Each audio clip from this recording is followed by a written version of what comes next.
নমস্কার বন্ধুরা, আজকে চলে এসেছি গ্রামানিয়ার একটি নতুন পর্ব নিয়ে। দেখো, এখানে এ থেকে জেড অবধি আমি বোর্ডে লিখে দিয়েছি কোনটার কি সাউন্ড। সেই সাউন্ডগুলো বাংলায় আমি আজকে তোমাদেরকে পড়ে শোনাবো বা বলবো। তো এখানে শুরুতে দেখো এ দেওয়া আছে। এ মানে হচ্ছে অ, কোনো কোনো ক্ষেত্রে আও হয়, বিতে হয় ব, সিতে হয় ক, কখনো কখনো কোনো কোনো ক্ষেত্রে চ হতে পারে। তারপর আছে ডি, ডিতে হয় ড অথবা দ, ইতে হয় হর্ষই অথবা দীর্ঘই, এই সাউন্ড দুটো।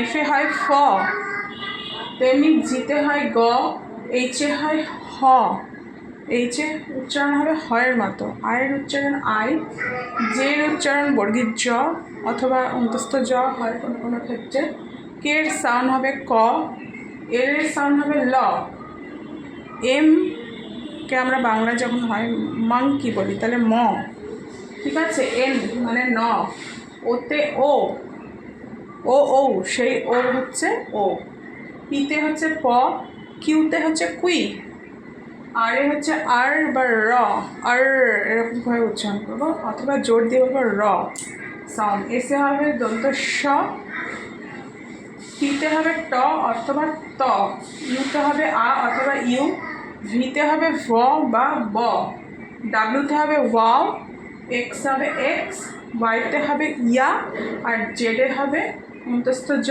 বা বর্গীর জ। তো এই গেল হচ্ছে এ টু জেড যে কনসোন্যান্ট রয়েছে তার বাংলা প্রোনাউন্সিয়েশন।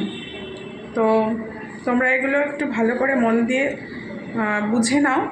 এরপর হচ্ছে আকার হস্যিকার, যেগুলো আমি কালকে শিখিয়েছি বা এর আগের পর্বে যারা দেখেছো সেগুলো দিয়ে এই বর্ণগুলোকে যুক্ত করলে কি সাউন্ড হয়, পরবর্তী ভিডিওগুলোতে আমি সেগুলো নিয়ে আলোচনা করব। ওকে, বাই।